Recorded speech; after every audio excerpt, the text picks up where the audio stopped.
Subscribe, get notified, share and like।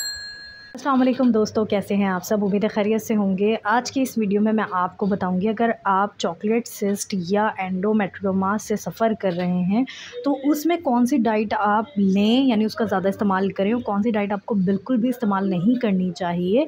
क्योंकि मैंने कुछ टाइम पहले चॉकलेट सिस्ट पे कुछ वीडियोज़ अपलोड की थी, कुछ शॉर्ट्स अपलोड किए थे, और आप लोगों ने उस पर बहुत सारे क्वेश्चंस किए हैं, बहुत सारी चीज़ें उसके बारे में पूछी हैं। तो मैंने सोचा क्यों ना एक आपको ये एक बेसिक रूल बताया जाए, क्योंकि बीमारी आपकी चाहे कोई भी हो, अगर आप डाइट से उसको, यानी डाइट जो है आपकी बेसिकली 50% उसको क्योर करने का काम करती है और 50% मेडिसिन्स काम करती हैं। तो अगर आप अपनी डाइट को उस डिज़ीज़ के अकॉर्डिंग एडजस्ट कर लें, मेंटेन कर लें, तो आपकी वो बीमारी समझ लें 50% तो वैसे ही आपकी बॉडी से ख़त्म होना शुरू हो जाती है। तो चलिए स्टार्ट करते हैं वीडियो। चॉकलेट सिस्ट अक्सर व बेशतर हमारी ओवरीज़ में बनती है, फीमेल्स की ओवरीज़ में बनती है। चॉकलेट सिस्ट या ब्लड की बेसिकली एक समझ ले थैली टाइप होती है, और ये एंडोमेट्रियल टिश्यूज़ की वजह से बनती है, उनकी एबनॉर्मल ग्रोथ की वजह से बनती है, या तो समटाइम जो ओल्ड मेंस्ट्रुअल आपका ब्लड होता है उसकी वजह से ये चॉकलेट सिस्ट बन जाती है।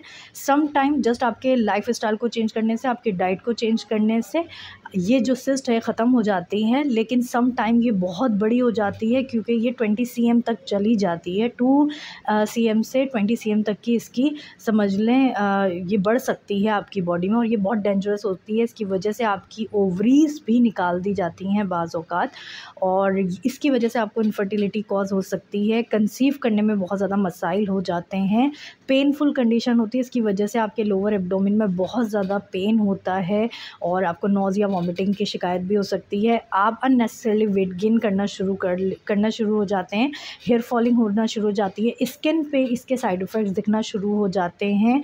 तो ये चीज़ आपकी समझ लें होल बॉडी को, फीमेल्स की होल बॉडी को ये इफ़ेक्ट करती है, मेंटली बहुत ज़्यादा इफ़ेक्ट करती है, क्योंकि ये जो कंडीशन है इसकी वजह से हार्मोन बहुत ज़्यादा इम्बैलेंस हो जाते हैं, जिसकी वजह से पेशेंट के जो मूड स्विंग्स हैं वो बहुत ज़्यादा हो जाते हैं। चिड़चिड़े पेशेंट जो है बहुत ज़्यादा चिड़चिड़ी हो जाती है। इवन के कुछ केसेस में पेशेंट हिस्ट्रिकल पेशेंट की तरफ भी चली जाती है, यानी उनको बाज़ औक़ात फिट्स यानी दौरे भी पड़ना शुरू हो जाते हैं। तो ये बहुत ही ज़्यादा एक क्रिटिकल कंडीशन है, और मोस्टली मैंने फीमेल्स को देखा है, इतनी बड़ी बड़ी चॉकलेट सिस्ट होती हैं, क्लिनिक में रिपोर्ट्स लेकर आती हैं और बिल्कुल नॉर्मल होती हैं, उनको कोई टेंशन ही नहीं होती। तो बाज़ औक़ात ऐसे पेशेंट को हमें टेंशन देनी पड़ती है, ताकि वो अपनी बीमारियों को सीरियस लें, अपनी बीमारी को सीरियस लें और उसका उसी तरीके से एहतियात करें। तो इस वीडियो में हम डिस्कस करेंगे कि अगर आपको चॉकलेट सिस्ट है, या वो पर्सन जो इस चीज़ से सफ़र कर रहा है, तो उसको अपनी डाइट में किन चीज़ों को शामिल फ़ौरन से कर लेना चाहिए और किन चीज़ों को फ़ौरन से माइनस कर देना चाहिए, यानी उनका इस्तेमाल नहीं करना चाहिए। सबसे पहली चीज़ तो आपने अपने वाटर ड्रिंकिंग, यानी आपको वाटर इंटेक बहुत अच्छा रखना है, आपने अपनी बॉडी को हाइड्रेटेड रखना है, और इसके साथ ही आपको कोल्ड ड्रिंक्स हो गई या एनर्जाइज़ वाली ड्रिंक्स जो होती हैं, एनर्जी ड्रिंक्स वगैरह होती हैं, या समझ लें आपने देखा होगा लिम्का वगैरह मिलते हैं, सोडा टाइप ड्रिंक्स को, उनको बिल्कुल अवॉइड करना है आपने, उनको बिल्कुल भी नहीं लेना। फ्लेवर ड्रिंक्स जो होती हैं उनको बिल्कुल भी नहीं लेना, क्योंकि इसकी वजह से आपके बॉडी में इंसुलिन लेवल को समझ लें, वो भी हार्मोन है इंसुलिन, और उसके लेवल को ये इंटरप्ट करती है, उसके लेवल को ये डिस्टर्ब करती है, जिसकी वजह से आप अननेसेसरली वेट गेन करना शुरू हो जाते हैं। इसके साथ ही आपने रेड मीट का इस्तेमाल नहीं करना।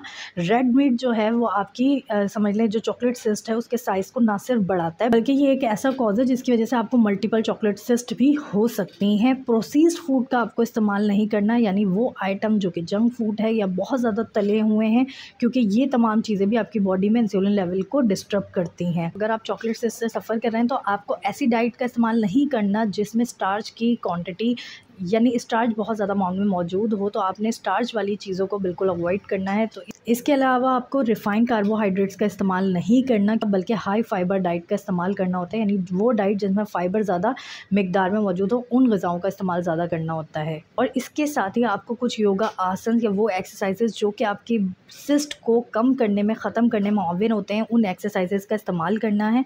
लेकिन साथ ही मैं आपको एक एडवाइस करूँगी कि आपने बेसिकली वो वाली एक्सरसाइज या वो वाले योगा आसन नहीं करने जिसकी वजह से आपके लोअर एब्डोमेन में, ओवरीज रीजन में आपके स्ट्रेच आए, यानी एक खिंचाव पैदा हो। क्योंकि अगर आप ये काम करते हैं तो बाज़ औक़ात जो चॉकलेट सिस्ट होती है वो रप्चर हो जाती है, और ये जो कंडीशन होती है ज़्यादा वर्स कंडीशन होती है। तो आपको एक्सरसाइज करते हुए प्रॉपर ध्यान देना है, और डाइट के लिए नेसेसरी आप अपने डॉक्टर से कंसल्ट करें, और चॉकलेट सिस्ट को बिल्कुल भी लाइटली ना लें। होपफुली ये वीडियो आपके लिए इन्फॉर्मेटिव रही होगी।